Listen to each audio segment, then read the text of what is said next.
Coach, sometimes when it snowballs like that, people want to say that UTSA is down and out, but on the flip side, is it still enthusiastic that this team says, hey, look, we're still looking for our first one, let's go get it? Well, let's go get it. We are down. There's no doubt about it. You can't lose like that and not be down. I tell you, and I told our players this, and I believe this, we're a lot better football team than we were Saturday. But you can't turn the football over. And you look at the turnovers, not only turnovers, but turnovers for touchdowns, turnovers in bad field position. And again, we coach against it every day about protecting football. We've got to do a better job of that. For the fans that saw a lot of Stern or Dalton, you still move forward with Blake as your number one? We do, but I like what I saw with Dalton. I kind of have liked that. He's a young man that's got a quick release. He's got really good feet. He can run, and he's accurate. So he's got some good, very, very positives. I heard you mention over there that teams may see UTSA on their schedule and say, with the way things have gone, we should beat these guys. Can your players take that personally and say, let's not let that be the case at all? Well, we don't think of ourselves that way. We don't think of ourselves as a cupcake and also ran. Now, look at the scores. Sometimes it may seem that way, but we don't think of ourselves that way. I know just talking to Mike Gundy, Mike felt really good about coming out of the game, of course with a huge win, but also it felt like we were the best team they've played so far. And obviously I think we were, but we didn't play it on Saturday. What about Colorado State, a little bit deceiving on their record? As you mentioned, they've played two good Power 5 teams into overtime.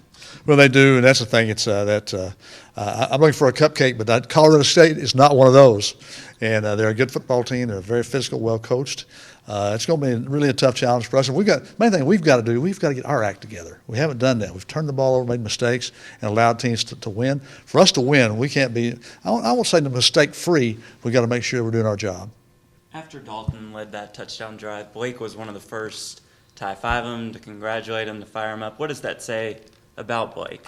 Well, I think it says a lot about our team. I think we're a close football team. We care about each other, and that's why, for me, I want to see this team do well. Obviously, you want to see your team do well because you want to win. But for these guys, we got great young men. I want to see them do well. I know you talked about it with the guys, but can you update us on Drew Douglas? Drew hopefully will play this Saturday. Of course, missed the game last week. Dalton Miller did a great job filling in for him, but I'll tell you, Drew, we miss him.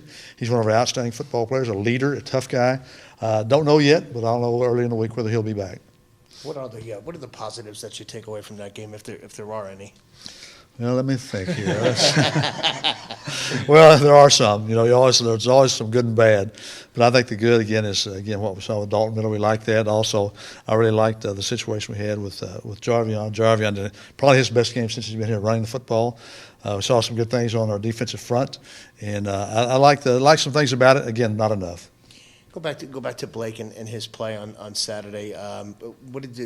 What were the conversations like between you and him after the game was over? Well, again, I think he started off a little shaky, and I think again you look and for a whole football team, you're down 14 points and the clock hadn't even warmed up yet, and that's the thing that we can't allow to happen. We're not good enough to do that. And again, we've got to make sure and take care of the football, make sure and do the things we need to do to win. Blake is a good football player, but again, he's a freshman. And we got to make sure and know that, but we got to bring him along. We can't use that as an excuse. If he's a freshman, yes, but he's also a starting quarterback. What was that like after that game? What was the feeling like? I mean, it's rough. I mean, that's embarrassing, honestly. On national television, getting beat by, whatever it was, 55 points or 60 points. I mean, that's a rough loss, and no one wants to be a part of something like that. And that was one of those games you just got to watch the film, put it behind you. I mean, really just literally let it leave your memory and don't even dwell on it. So, go ahead, please. Okay. So Blake was benched. Did you guys talk about that between you and him at all? I mean, yeah, it was just one of those things, if something's not going your way, I mean, that's why we practice everyone to play, and when things aren't going the way, just bring someone else and try and do something else down. I mean, when something's not working, you're not going to beat a dead horse. You're just going to try and do something else. Looking ahead to Colorado State, I know you said you watched the film. I mean, you probably just want it there. Yeah, definitely. So, I mean, what do you do? Are you guys just so motivated coming into this? Yeah, definitely. And yesterday after practice, we kind of just brought up a bunch of guys, a bunch of the leaders, and just said, what do we got to do different? And we kind of sat around and talked for about 20 minutes after practice and just really got to change some stuff up, get something else going, because obviously we know going 0-3, I mean, it is what it is. I mean, we're 0-3, have no wins, but we got to pick it up from here on out. What were some of those things? Just our intensity. I mean, before the game, we just felt like, before the game, we kind of beat ourselves already. It wasn't really, there wasn't a lot of energy and enthusiasm. We feel like that just carries over from the week of practice. And so we just said we got to get some different things done, whether it's just just some chants or some cheers, something just going before practice to get people out there. I mean, we got to be out there no matter what, so might as well have fun doing it. When it's 0-3 and people are going to assume that UTSA is down and out, on the flip side, should it still be exciting because, hey, we're still looking for that first one? Definitely. I mean, I'm still looking for the first one. Obviously, the first one's hard to come by, especially with the opponents that we've had thus far. But I mean, we're ready. Like I said, every week is you got a chance to win no matter who it is, and so we're ready to go out there and get that first victory. Coach Coker was mentioning that people may look at the schedule and see where UTSA is and say, we should beat them. Is that something you can take a little bit personally and say, no? I mean, like I said earlier, like in the season, I mean, we were projected, 128 or whatever it was, and so that's just one of those things that, we don't let it affect us. We don't let it get to us. We play our game and go out to win every game. How would you rate Dalton's play? I feel like he did really well. I mean, he played last year against Western Kentucky. Rather than that, that was really it. And I feel like he had a lot of poise coming in. He's one of those guys, he has a lot of confidence in himself. And by no means cockiness, but he handles himself well and carries himself well. And so I feel like he really stepped in and did a wonderful job. What's your expectation about how Blake will let this bounce off of him and move on the right way? No, yeah. I mean, like I said, after we talked about practice yesterday, and he was like, I screwed up, guys, and he said, I'm going to take it upon myself. I let y'all down, and that's just something I have to correct myself. I got to get in there and do some more film and, watch some stuff and practice some more stuff. And so he's a real, he's hard on himself, harder than anyone else is on himself. So, he's going to correct the mistakes, and I have no doubt about it. How did everybody bounce around practice yesterday after what snowballed on you Saturday? I think a lot of the guys came out with a lot of energy. Just knowing that we can't focus on what happened last game. We have to put it behind us and just move on. So I think the team now is headed in the right direction because of the fact that we had a talk yesterday, just as team leaders, and what we have to do to pretty much take the step forward. How effective do you think that talk was? I think it was very effective, just due to the fact that we haven't had one in a while. And I think the things that were said was things that were needed to be said for us to take that next step. Have you ever been on a team like this that had this kind of season to start? I played last year, so this is kind of like the same start we had minus the first game against U of H. But, it's just one of those things that you got to keep on encouraging the guys. Something that I think we do well, so I don't think it'll be a problem, like, moving on to pretty much have progress in our season. So do you feel like the older guys are kind of responsible to keep the morale up, and what kind of responsibility is that for you guys? I think a lot of the older guys really do have that leadership that for the younger guys to see, and I think it just takes us being examples for those younger guys. Because looking at last year when I was a freshman, it was pretty much like I said, it was the same season, so I had to look up to the older guys who were leaders that I thought were leaders. So I think it shouldn't be that hard for us to take the next step into having a winning season. When you do get that first one, it's going to feel so good, though. Yes, sir. Definitely. Coach was saying that people might see UTSA on the schedule with the way things have gone and say, we're going to beat them. Is that something you guys can take personally and say, no? I think looking at these first 4 games that we have, these are not just easy games. These are actually hard teams that we're playing. So whoever looks at us as a sleeper team, then I think we kind of take that as a challenge, and I think it wouldn't be something too hard for us to step up to. Those younger guys, were they kind of suffering from maybe a lack of confidence going into Saturday?